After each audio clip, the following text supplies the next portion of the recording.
દાદા નવકાર મંત્રમાં ત્રિમંત્ર છે. ત્રિમંત્રમાં સર્વ પાપ પણાસણો આવે છે, સર્વ પાપ નો નાશ કરનાર. તો પછી ભોગવટા વગર નાશ થઈ જાય કર્મો મંત્રો ત્રિમંત્ર માં સર્વ પાપ પણાસણો આવે છે ને, ભોગવટો થાય ને. હા પણ ભોગવટો તમે અહીંયા ચાર મારી જોડે રહ્યા હોય ને હા તો તમારે કર્મ ભોગવટો થયા જ કરવાનો, પણ તે ભોગવટો હલકો થઈ જાય મારી હાજરી. એવું શ્રીમંત્રી ની હાજરીમાં બહુ ફેર પડી જાય. તમને બહુ લાગે નહીં અત્યારે.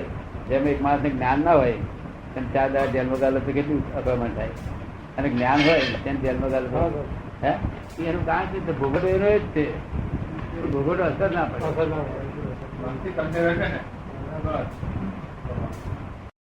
આપણું સુખ સ્વાભાવિક હોવું જોઈએ, અને સ્વાભાવિક સુખ સ્વધર્મમાં ઉત્પન્ન થાય.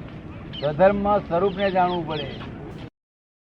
કે આત્માનો અહમ રાખવો એ પણ એક સૂક્ષ્મ અહંકાર નથી. કે છે મને એવો પ્રશ્ન થાય છે કે આત્માનો અહમ રાખવો એ પણ એક સૂક્ષ્મ અહંકાર નથી? આત્માનો અહમ રાખવાનો એવું છે ને કે અહંકાર એમ કેવું, હું આત્મા છું એમ કેવું, હા એનો પુનર્જન્મ માનવો. હા એ બરોબર છે. એવું હું આપણે ફોડ પાડું. હું આત્મા છું એમ બોલવું એ શું છે તે હું આપને સમજાવું. અહંકાર કોને કહેવામાં આવે છે? અહંકાર અહમ કર્યો. શું કહ્યું?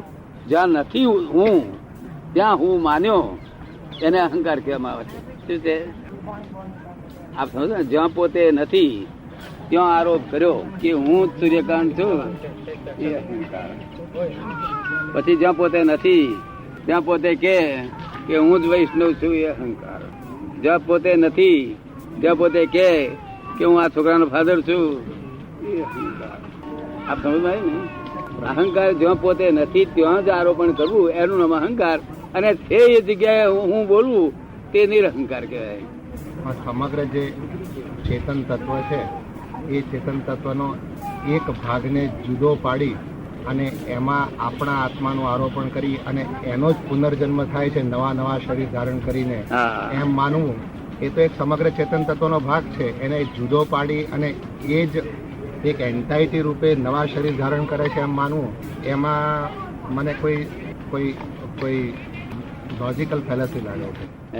એમ એ કે છે શા માટે માનવાની જરૂર છે? એવું માનવાની શું જરૂર છે?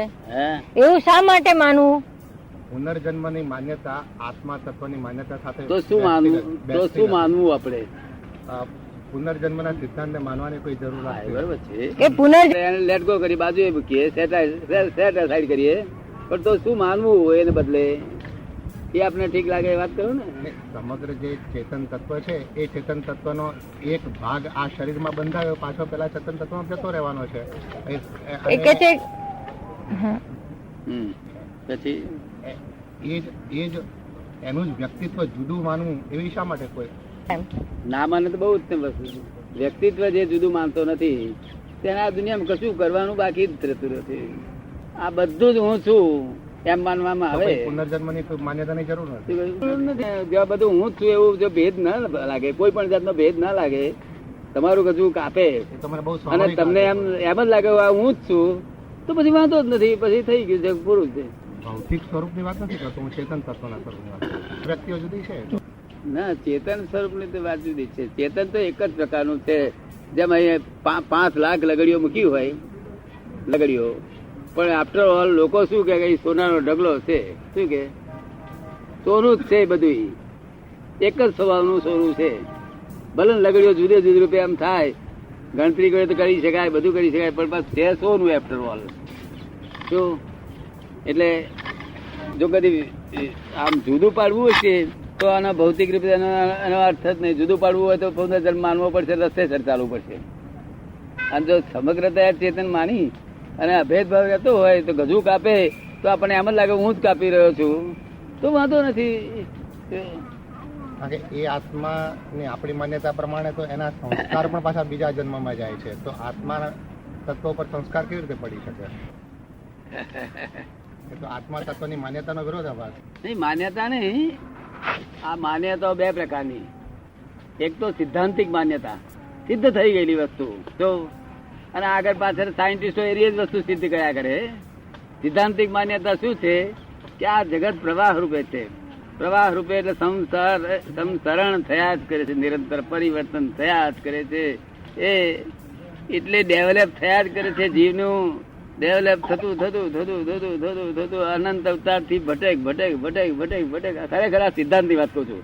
ના માનવું એ ડિફરન્ટ વસ્તુ છે. એ સિદ્ધાંત પ્રૂફ થયેલી વસ્તુ છે. પછી બીજી આપણે બીજો રસ્તો ખોરી કાઢવો હોય જડે, અને ખોરી કાઢવો હોય તો આપણે એને નાય ના કહેવાય. તો બાકી મૂળ સિદ્ધાંત આ પ્રમાણે છે. તમારું શું કેવું છે, કઈ બાજુ જવું સારું છે? સંસાર હરકત રૂપિયા હરકત કરતા થઈ પડે કોઈ વખત? એવા પ્રશ્નોના બહુ સ્વાભાવિક ઉત્તર મારી પાસે નથી, પણ હંમેશા ઈચ્છા રહે છે જાણવાની, હું કોણ છું એ જાણવાની ઈચ્છા રહે છે. એ જાણવાની ઈચ્છા રહેતી એ તો જાણવું જ જોઈએ. તો પછી તમારે કઈ વાંધો નથી. પછી તમે આ દુનિયામાં કશું તમારે જવાની જરૂર નથી. બધું સમગ્ર ચેતન થઈ ગયું. તો હું કોણ છું એ જાણ્યું ત્યાંથી સમગ્રતા થઈ ગયું. આ તો હું જ્યાં સુધી હું સૂર્યકાંત છું અને આ બાય નો ધણી થયું ને આ છોકરાનો ફાધર થયું, જ્યાં સુધી આ રોંગ બિલીફો છે એ જ્યાં સુધી રોંગ બિલીફો ફ્રેક્ચર ન થાય અને રાઈટ બિલીફ બેસે નહીં. એક ફરો રાઈટ બિલીફ બેસી ગઈ એટલે પોતાના સ્વરૂપનું સમજણ બેસી ગઈ એટલે કામ થઈ ગયું. આ જે દ્રષ્ટિ છે અત્યારની દ્રષ્ટિ, એ દ્રષ્ટિ ઊંધું લઈ જાય છે. સ્વરૂપ તરફ દ્રષ્ટિ નથી, સ્વરૂપથી અભોધિક દિશામાં દ્રષ્ટિ છે. તો એ દ્રષ્ટિ ફેરવી આલે જ્ઞાની કે this is not correct and this is correct. શું કહ્યું? મારો પ્રશ્ન એ છે, મારો પ્રશ્ન ખાસ કરીને પુનર્જન્મ ઉપર અવલંબે છે. પુનર્જન્મના સિદ્ધાંતને કે આ વ્યક્તિત્વ, આ શરીર અને એની અંદર રહેલો આત્મા, એ આત્મા તે જ સ્વરૂપે બીજું શરીર ધારણ કરશે એમ જે ગીતામાં લખેલું છે કે બીજા કપડા જેમ ધારણ કરે એ રીતે. તો એમાં ભૌતિક શરીરનું આરોપણ આત્માને થાય છે એવું મારા મનમાં બેસે છે. અને એમ લાગે છે કે આ તો ભૌતિકવાદની દિશામાં આપણે જઈએ છીએ. પુનર્જન્મનો સિદ્ધાંત બહુ આધ્યાત્મિક છે એવું મને લાગતું નથી. શું કે છે બેન? આ વિરુદ્ધ છે. ક્યાંય વિરુદ્ધ એ બેસતું નથી મનમાં. વિરુદ્ધ છે જ. જો કારણ કે આત્માને આવરણ એટલે શું કે આત્મા તો નિરાવરણ જ છે પહેલેથી. આજે એટલી જ શક્તિ છે, પહેલા એટલી શક્તિ હતી. એનું એ જ રૂપ છે. સ્વરૂપમાં કઈ ફેરફાર થયો નથી. આપણે સ્વરૂપ થી આગા ગયા છીએ. શું થયું છે? આપણે એને નહીં ઓળખવાથી સ્વરૂપ નથી આગા ગયા છે અવળી દ્રષ્ટિમાં. એટલે આપણે પાછા આવવું પડશે. પાછા આવીશું એટલે તે જ છે. તો એ આપણી સમજમાં આવ્યું. આપણે પાછા આવવું પડશે. અત્યાર સુધી જે માન્યતાઓ રોંગ માન્યતાઓ ભેગી કરી છે એ રોંગ માન્યતાઓ બધી ફ્રેક્ચર કરી પાછા આવીને રાઈટ બિલીફ બેસાડવી પડશે. એટલે તરત જ હાજર થઈ જાય છે. તેનું તે જ સ્વરૂપ છે. અનંત અવતાર થયા પણ આત્મામાં એક અંશ પણ ઘસાયો નથી કે અંશ પણ શક્તિ ઘટી નથી. આત્મા આ શરીર જે છે, આ જે બોડી છે તે સચરાચર રૂપ સ્વરૂપે છે. કયા સ્વરૂપે છે? સચરાચર. એટલે જે આત્મ વિભાગ છે, ચેતન વિભાગ છે એ અચળ છે. અને જે ચેતન નથી, ચેતન સિવાયનો બીજો ભાગ છે એ સચર છે. સચર છે મિકેનિકલ છે. શું છે? સચર એ મિકેનિકલ છે. અચળ એટલે મૂળ વસ્તુ છે. અચળમાં છે તે સહેજે ચંચળતા કે એમાં લેપાયમાન પછી કશું હોતું નથી. આ બધું જ ચંચળમાં છે. જ્યાં સુધી ચંચળમાં તમારું સ્વરૂપ માનો છો, હું જ છું આ સૂર્યકાંત અને આના ફાધર છું અને દેહાધ્યાસ છે, ત્યાં સુધી છે તે આ ચંચળતા આ સ્વરૂપમાંથી ખસવું પડશે અને અચળ સ્વરૂપમાં આવવું પડશે. એક જ્ઞાની પુરુષ પોતે રિયલાઇઝ કરી આપે આપણને અને રિયલાઇઝ આપને અનુભવ થાય. આત્માનો અનુભવ કોને કહેવામાં આવે છે કે આખું જગત સાકર ને ગરી છે એમ કે છે શાસ્ત્રો વાંચીને. શું કે છે? સાકર ગરી છે એમ કે છે. પણ કોઈ પૂછે પછી ગરી એટલે શું એમને સમજાવો તો એ વર્ણન જ્યાં સુધી અનુભવે નહીં ત્યાં સુધી વર્ણન કરી શકે નહીં. એ જ્ઞાની પુરુષ પોતે એનો એ પોતે જાણે ખરા પણ એનું વર્ણનમાં બીજી રીતે દેખાડે. કઈ એના શબ્દો નથી, એના એને સંજ્ઞા રૂપે સમજાવે. બાકી એના માટે શબ્દો નથી. આત્મા અવર્ણનીય છે, અવક્તવ્ય છે, નિશબ્દ છે. એટલે ચાર વેદે કહ્યું this is not dead, this is not dead, this is not dead. આ આત્મા નથી કે છે.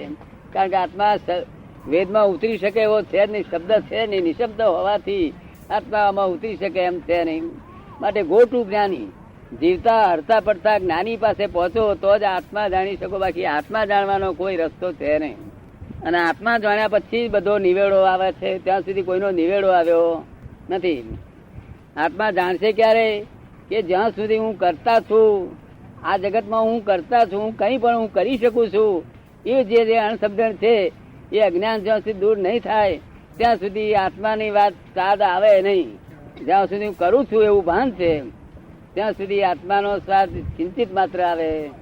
એ કરું છું એ ભાન ઉડી જાય અને કોણ કરે છે એ જાણી જાય તો એનો ઉકેલ આવે. The world is the puzzle it self. There are two viewpoints to solve this puzzle. One relative viewpoint, one real viewpoint. તો puzzle solve થાય તો આનો ઉકેલ આવે, નહીં તો કોઈ રસ્તે આનો ઉકેલ આવે એવું આપ સમજ ભાઈ. એટલે વાત જ સમજવાની જરૂર છે કે સાકર ગરી છે, પણ ગરી છે એ શું છે એ અમને સમજાવો કે છે. અને જ્યાં સુધી આ સતર વિભાગમાં હું પણ વર્તે છે, દેહાધ્યાસ વર્તે છે.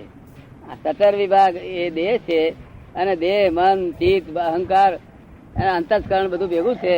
ત્યાં જ આપણે હું છું એવું દેહાધ્યાસ વર્તે છે. ત્યાં સુધી વસ્તુ જડશે નહીં અને વસ્તુનો સ્વાદ પણ નહીં આવે તો, અને એ વિરુદ્ધ છે, પોતાનું સ્વરૂપ નથી. ભગવદ્ ગીતામાં એક બાજુ એમ કહે છે કે કર્મ તારો અધિકાર છે ને ફળની આશા રાખીશ નહીં, ત્યારે બીજી બાજુ ભગવાન જ અર્જુનને કહે છે કે તું જીતીશ તો તને પૃથ્વી મળશે ને હારીશ તો સ્વર્ગ મળશે. એટલે ફળની આશા બતાવીને જ એને યુદ્ધ કરવાનું કહે છે. એ કૃષ્ણ ભગવાનની વાત બહુ ઊંચી છે, લોકોને પોતપોતાની ભાષામાં સમજી શકે છે. કૃષ્ણની ભાષામાં જો સમજે તો આનો ફ્રોડ પડી જાય. દરેક ને પોતાની લેંગ્વેજ હોય કે ના હોય, પોતપોતાની ભાષામાં લઈને સંતોષ માને છે ને લોકો. આ ગીતા બધા વાંચે છે અને સંતોષની રીતે માણસ પોતાની ભાષામાં સમજી ગયો એમ માને છે. પણ કૃષ્ણને ભગવાનની ભાષામાં જો સમજે તો એનો ઉકેલ આવે, નહીં તો એનો ઉકેલ આવે નહીં. તમે સમજો ને. પણ કૃષ્ણ ભગવાન વાસુદેવ છે એટલે લોકોના મનમાં એમ કે કઈ ગૂઢ રહસ્ય હોવું જોઈએ બોલ્યા છે. હવે એ એમનું ગૂઢ એટલું બધું સુંદર રહસ્ય છે એ વાતમાં કે તું જન્મેલો છું ક્યાં? ક્ષત્રિય નતો. ક્ષત્રિયના સ્વભાવ તારામાં પડેલા જ છે. શું કે છે? ક્ષત્રિય ધર્મ તારામાં પડેલો છે.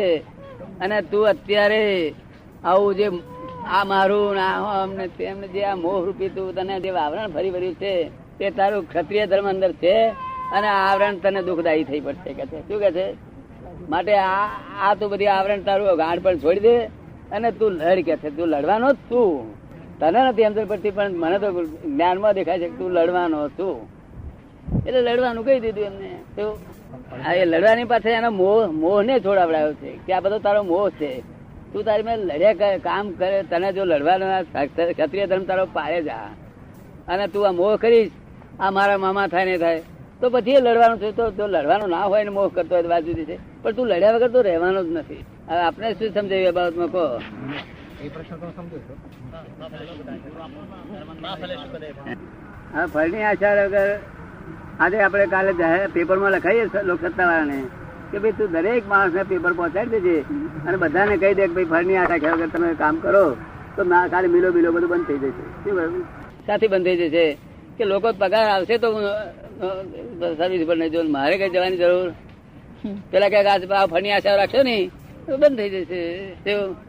એ જુદું કહેવા માંગે છે, એ કહેવા જુદું માંગે છે. ફળની આશા વગર કોઈ માણસ કશું કાર્ય કરે જ નહીં. આશાથી તો બધું કાર્ય કરે છે. આપ સમજો ને. ફળની આશા રાખ્યા છે. ફળની આશા તો રે જ સ્વાભાવિક રીતે.